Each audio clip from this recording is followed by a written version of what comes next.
Hi everyone, I'm Divya, and how's everyone doing? Feeling ready for the next one?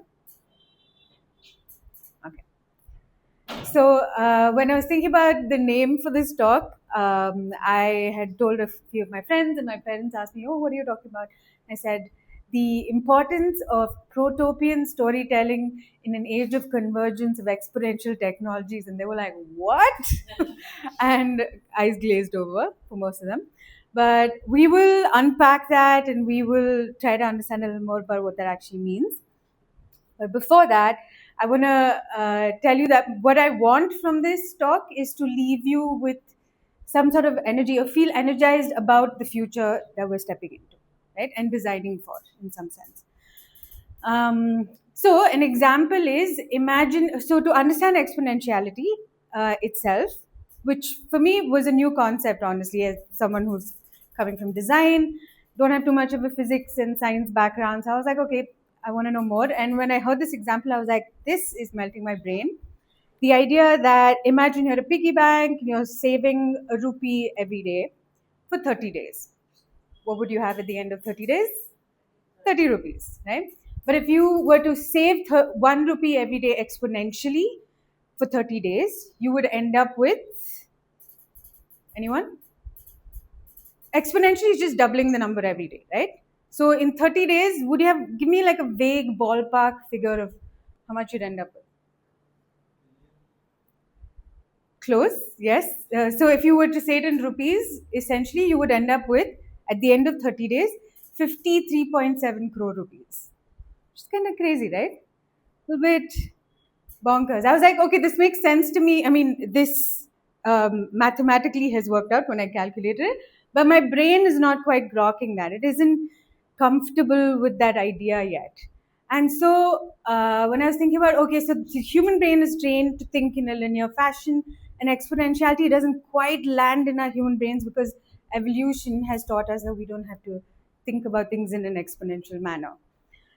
So I was sitting with that and then reading about technologies and how technologies tend to double their power and half their cost over and over and over again until they create that curve, right? The exponential curve. An example of this is the Apollo guided computer, I think. It was the machine, which is like some 32 kgs, had a 65 or 64 kb memory, and basically was sent 352,000 352,000 kilometers to the moon and back with 3 of the astronauts. So this computer enabled that to happen, right? Way back in 1969. And today we have supercomputers sitting in our pockets that are 100,000 times more powerful in terms of processing power and 1,000,000 times more, depending on the phone, in terms of memory, which is crazy. So if you really think about how this is shifting so quickly, and this is one little domain, right? Then you take a step back and you look at all of the domains that are evolving at this rate. So genetic engineering, you see this in blockchain technology, you see this in nanotechnology, then you see this in AI, of course, and a bunch of other spaces and domains. You see this insane exponential growth. But what's super interesting is when these exponential curves collide, right? They like sort of crash into each other and then multiply. When they multiply, we're talking about growth that's like already human brain is melted, and then we're talking about exponential growth that's then colliding into these crazy new versions. So an example of that actually is like the phone itself. We had to have camera technology evolve to a certain point, and then has come in here. We had maps technology, microphone technology, all of these different spaces that kind of collided to become what we hold as a phone, right? So that's one small example of collision. But imagine multiple versions of these happening everywhere all the time. It's crazy. And so there's this law called the law of accelerating returns by Ray Kurzweil, if anyone's familiar, that says that, so using this, the law of accelerating returns, he has calculated that something like 20,000 years of progress is about to be collapsed into this 1 century, into the the 21st century. So we're looking at 20,000 years of technological evolution collapsing in 100 years is crazy.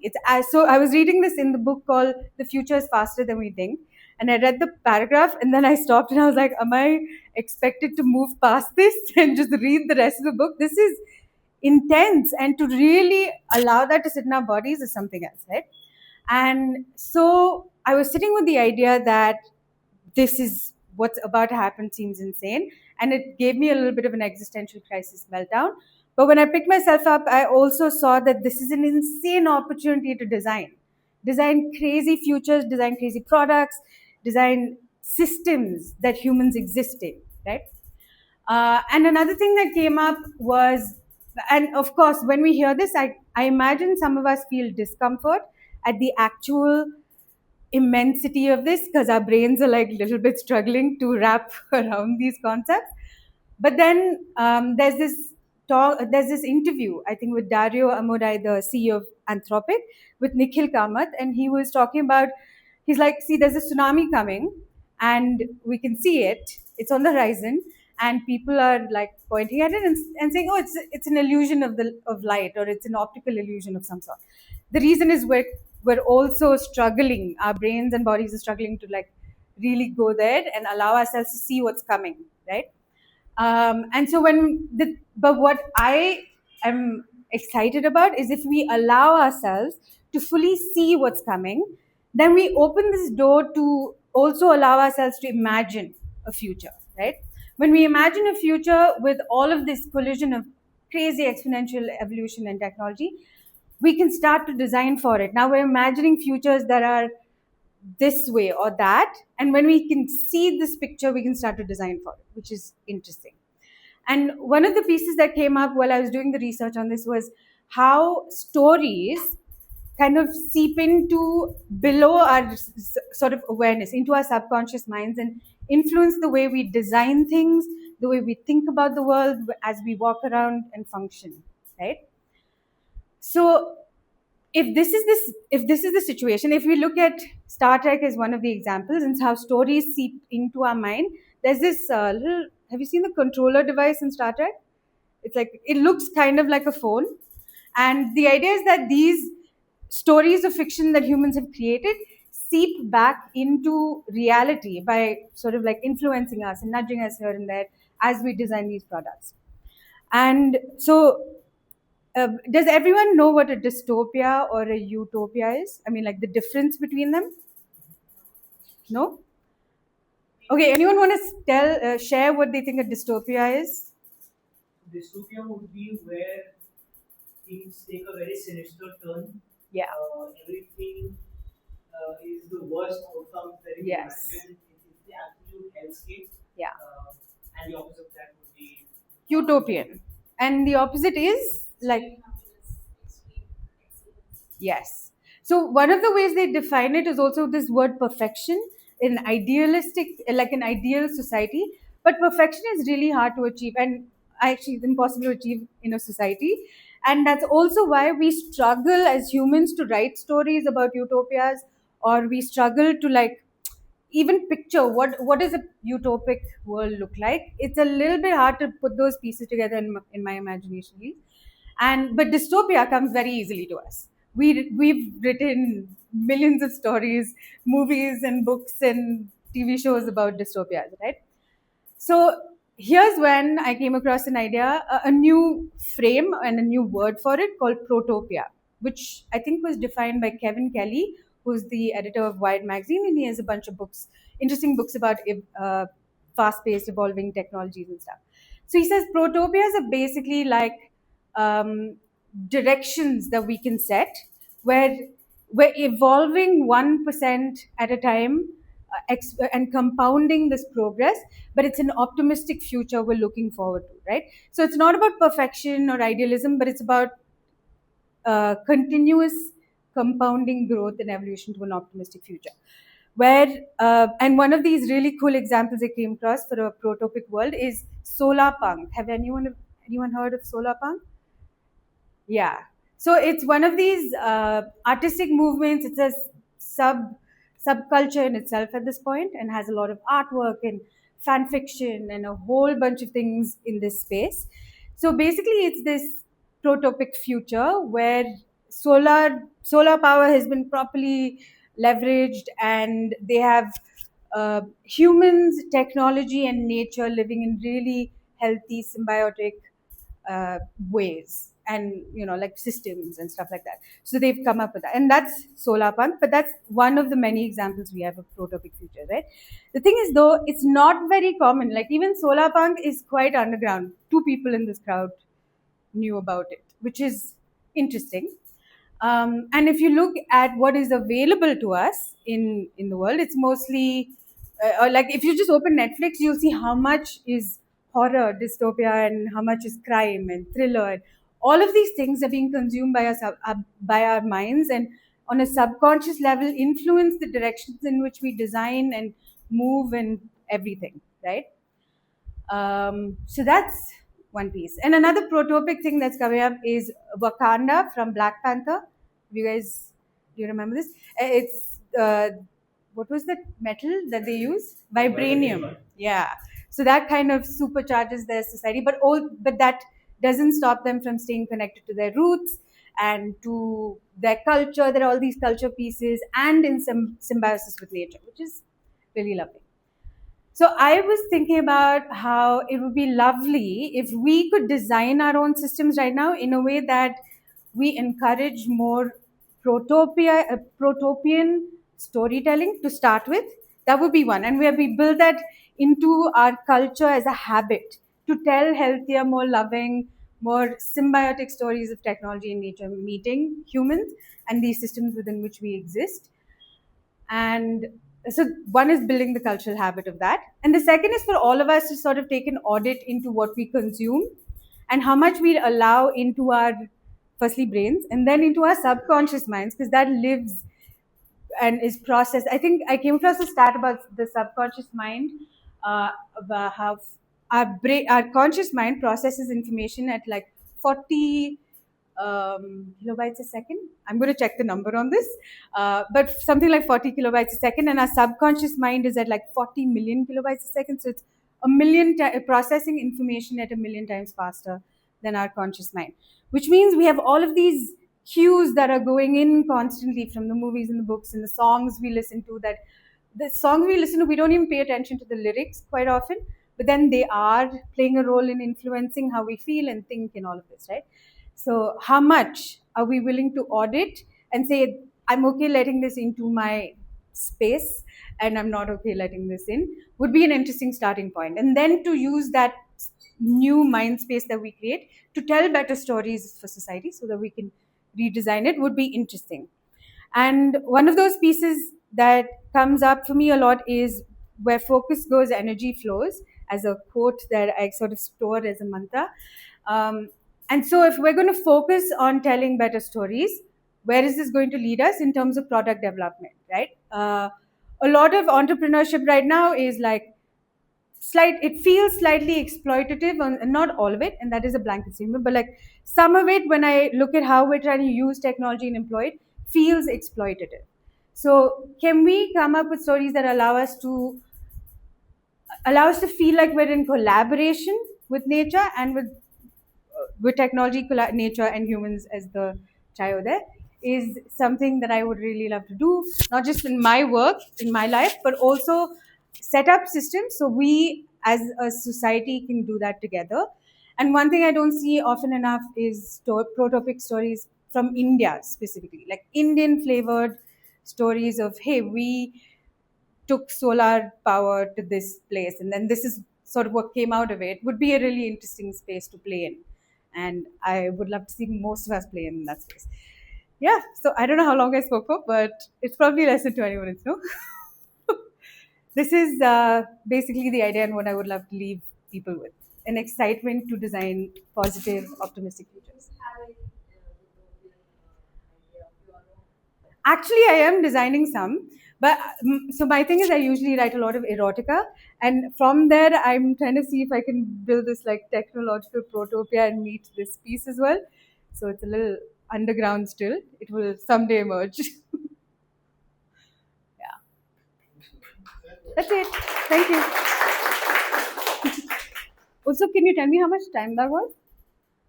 Anyone? Yeah, probably 15. 50 minutes. Okay. Cool. Yeah, Questions? I was just googling the person. So he's a futurist. Kevin Kelly? Yeah, yeah. Yeah. Have you heard of David Deutsch? Yeah. David? David Deutsch. Yeah. No. Yeah. Some of you. Yeah. Okay. David Deutsch is a physicist who famously wrote The Beginning of Infinity. Okay. Yeah. So he also has this kind of optimism. Yes. Take, and also that it is not going to be a utopia or a dystopia. And one thing on the dystopia is, I don't think dystopia is just all the bad things are going to happen. It's more that the humanness is going to reduce or be taken away, right? Yeah. When they show tech dystopias and Black Mirror and all, it's not that things are going bad. If anything, things are going good. People are more comfortable, right? But their soul is lacking something. Dystopia is more about Interesting the soul distinction. rather than comfort going on. Right? Actually like that distinction, yeah. Yeah. Because the Black Mirror kind of paints it like all technology is bad Yeah. in some subconscious way, but the nuance is that it's actually taking away the humanness Yeah. in some of the And parts. people say that about current AI as well. Like I think what people said, soft singularity is coming, right? Yeah. Soft singularity is what dystopia looks like in the beginning, right? So he's openly saying that they're going to go to a dystopian future, but what he really means is what I just said, which is life is going to get more comfortable and you're going to live longer, but the soul of it is going to go down because everything is automated, so there's not much meaning in life. Yeah. Another version of that, I think, is Peter Diamandis. Diamandis. He has this book called Abundance. It comes before The Future is Faster Than You Think, in which he talks about universal high income as a really high probability of as an outcome of AI and all of this convergence of technologies. And so, when you have universal high income, you have basic necessities covered for most humans. But then, what happens next? Like, Yeah. what is how are we going to shape that is the space. And the thing is, we do have that opportunity right now. It's a unique moment in history that has never existed before, where we get to actually say, this is the direction in which I want to nudge it. And that blows my mind. Honestly, blows my mind. Yeah. Some related, I also started reading recently only a book called Utopia. Okay. So yeah, it is on about how AI is shaping up and how the future would look like, and in the positive lens, obviously. Right. So this guy has written Utopia and also quite intelligence. Oh, interesting. So I just started reading it. I will check that out. One more thing I want to add here is if you go back to like the 1800s and read newspapers and all, you'll see articles like, there's just, exactly, newspapers and books are terrible, and libraries are terrible, right? Yeah. And then and then TVs, right? And then radio, and so this is a very normal thing. But the David Deutsch take on this is very similar, which is that again, AI is just a tool, and it's not a creative tool. It can only do work with knowledge that already exists. So creativity is still not hacked yet. That's something only humans can do. So if you have a creative idea, then now you have a very good tool to make that materialize. Right? So it's a good thing overall if you think about it in that way. It's not a soft singularity. That's just more of the hype from Silicon Valley. Yeah. There's no such singularity coming up. It's more that you just have a very very powerful tool. The creativity still needs to come. Right. Yeah. Can I ask you a story? Yes. Question? Yes. I love that. So in Utopia, I think the issue is a story needs to have a conflict. Right? Yes. You bring the conflict in Utopia. In dystopia, you have a conflict. You're trying to find the soul, but then move towards it. Yes. I love that. Sorry, did you finish? I mean, that's Yeah, awesome. No, I was saying I love that because so the problem with utopias was that it was so conflict free and so perfect and idealistic that no society can ever actually be that way, right? Conflict is kind of built into our systems and the way humans function. And so protopia says, protopian like philosophy or the way that they think about it says that they are constantly evolving. So it's a incremental shift in an optimistic direction towards growth. And interestingly, it kind of resembles the exponential curve of technologies and how they grow. And so they're saying conflict will exist, and you will have, like, in some ways, hero's journey that exists in every story that we can tell, and we can bring it in and weave it in whatever way we want. But what will be interesting is to see, because we're talking about such an immense conversion, what is the word again? Yeah, basically convergence of exponential technologies. That these pieces we can then. So I'll give you an example.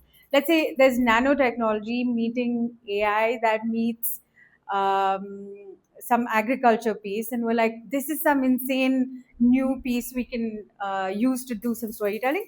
And when we will create some fictional products in our stories, and we'll be like, this is the way that nanotechnology has suddenly figured out how to blah blah blah.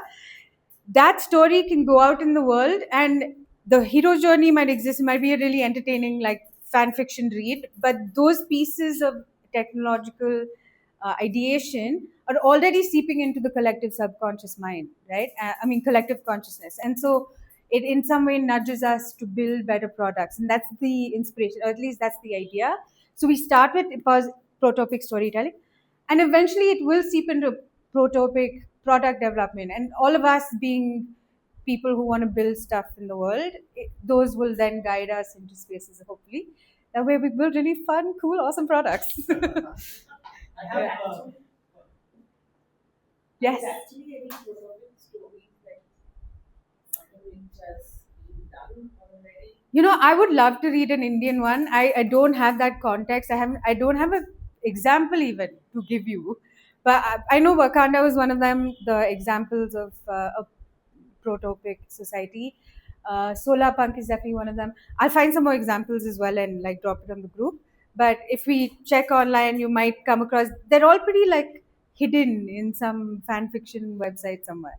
So yeah, there as a subreddit. But instead, it would be nice if we could bring that into mainstream media as like a cultural habit. So that is something I that I have would one love. observation, one of the Yes, storytelling please. part itself, and actually two questions that I'm asking. The observation of the storytelling part is that maybe there is a reason why prototyping stories are not very commonplace. The Interesting. reason I think Tell me more. is that fear is a much stronger Motivator. than happiness. So, love that. I'm sorry, go on. So, yeah, I mean, I was just saying that because that's what brings in the sensationalism, that's what brings Yes. in the tension, as she said. Yeah.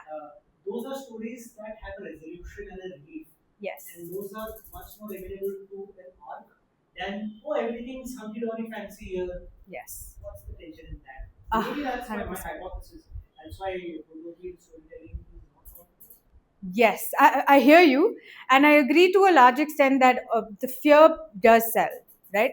And it has a stickiness to it, which is why we see all our newspapers and all our books and Netflix full of that. But another one that has a similar nature, which is not just like positive storytelling, but it's awe.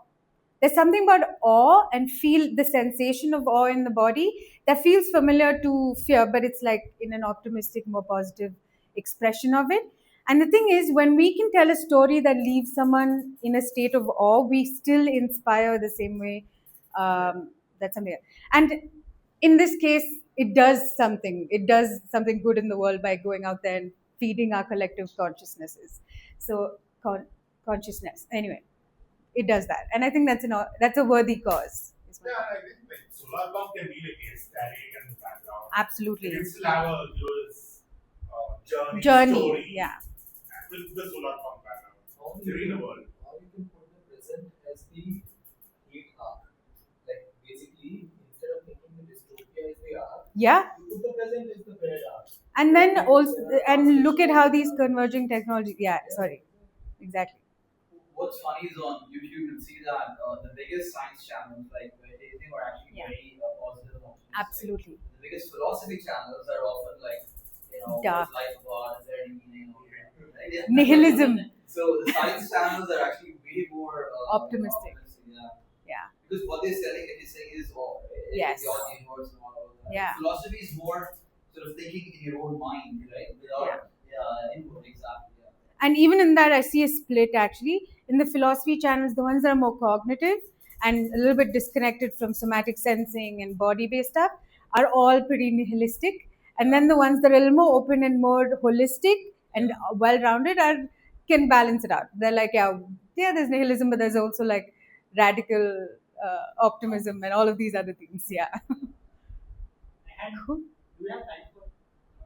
Yeah, let's do one more question. I think. Yeah. got a HF evidence of it. So to push back slightly on one of the points that you said, Yes. I'm not sort of sparring, just trying to understand. No, your please. point on this. You mentioned that when all the positive waves collide, Hmm. creates a very compounded effect, a very Yes. exponential effect of things. Slight pushback on that is that you've seen time and again every time some good technology has come out, counterproductive use to the very same technology also come out. Yes. Such that the equilibrium state Yeah. of the world does not move as much as someone would thought, oh, this new technology is going to revolutionize the world. So you think of all the internet devices that we have now, you have as many hackers. So Yes. the more the attack surface increases, the more attackers actually try and attack that surface. Yeah. So Utopia, if you isolate and say everything's going to be great, it's going to be this great time, perhaps to be slightly out of the realistic picture. That's my sense of it. Because the negative factors also scale along with the positive factors. For sure. Enable them. Yeah. The second part, which you mentioned, was I think which Anuday was saying Hmm. in the Tsunami is podcast. coming. Yes. Yeah. So I do think, and I think I may be a slight hot take on this, is that ex-CEOs have a vested interest In selling that. to Yes. hype up. Yeah. Everyone will be coding out of hand. In the next 1 year, all coders will be replaced. Yeah. All that added up 5 years. Yes. So they have a vested interest to say that the wave is huge. Yeah. But does it actually be that huge when it hits the shore? Yeah. Compounded the effect that the negative effect of everything, I think it ends up being far more of a underwhelming story than most people think it is. And that's where it starts merging the realism part of things. Yeah. It stops being totally regular. So I hear you on that. Okay. And so I have a few things that are coming up for me when you're saying this. The first thing is like the exponential technologies that are converging. We don't actually know if that's good or bad, right? Like a lot of it hopefully is good. If we have nanotechnology that's being boosted by big data, it's probably going to inform genetic engineering in a specific way that's hopefully helpful and not in the hands of someone trying to build a bioweapon or some shit, right? So I'm not saying that this would be positive by default. It's just exponential growth is happening, and we have media that is dystopian right now that we consume. The idea is, firstly, what if we balanced it out? I'm not even saying let's be bullish on Protopia and just blind ourselves to positive, optimistic stuff, right? But at least balance. Like at least we have 50% of the stories are protopic and 50 are dystopian. We might have something to. But right now we're living in a world where it's mostly dystopian because it's easy to sell. So we could start to invite more of that positive energy is the first piece. And then the second part is as soon as we like these tech CEOs part, the piece you were saying about Dario, I feel like yeah, AI itself there'll be a certain growth and then we don't know where that's going. I'm not too worried about individual technologies. It's just this convergence that creates this compounding effect and multiplying effect of what is already exponential, right? And a lot of this underwhelming feeling is because of the exponential curve. When we're at the beginning of that curve, it's so flat, and like we're like, dude, we were promised air taxis some 20 years ago. Where are they? But the fact is, now suddenly the combination of lithium-ion battery technology evolving, and then I think it was like the material science of the 3D printing for the fans of the air taxis. All these like various technologies again evolving are coming together in a way that suddenly within like a few years making it possible. And now everyone's testing it in Silicon Valley, right? Air taxis specifically. So that's the idea. It for a long time will be like promised and it's coming, it's coming, it's coming. But then the curve hits and then we see this growth. And then it feels unexpected. Suddenly we're taken by storm and we're like, what the hell's going on? Same thing applied to mobile phones and stuff. Yeah. So that's interesting. As a psychology thing, it's super interesting. Yeah. Just one thing. We'll take, like, if you guys want to use the restroom and Sure. stuff, you guys can do. I think the next will start at 5:50, but we can go ahead with your question. Perhaps along the lines of how do we distinguish or discern? How do we know that trajectory that we are currently on? Is it on a utopian trajectory or is it We something don't. that is just like blind optimism? I feel like we have control, right? Like we have agency as people in society. We get to decide to some extent which way we want to nudge it by being active participants in the storytelling. And that's the point of this is we can be passive and sort of wonder where this is going to go, or we can try to at least nudge in whatever way we can the direction in which this is going. And the crazy thing is that this moment in history, these 100 years, are so unique that even if the people in this room were to collectively decide we're going to do something, we might have real lasting impact, right? In history of humankind, if you will, because of what's available technologically in this next century. That's crazy. You had already mentioned like where the tension was, where there Yeah, where focus goes, energy flows. Like, we don't know whether it's utopian or dystopian or So we get to choose. dystopian, whatever. But if we are focusing our energy on one kind of trajectory, collectively, then it might become better. So apart from just like storytelling or like designing, how do we like implement it practically in the society? Yeah, so I feel like let's make a bunch of really high engagement stories to start with, put them out there in the world, right? And then have people be inspired by it. And we have people converting to entrepreneurs every day, hopefully, as well in this country. And then have something for them to look at and be like, you know what, I was watching this crazy TV show last night. And then I had this idea about this solar cooker thing, which we can combine with, you know what I mean? Like give them something to play with.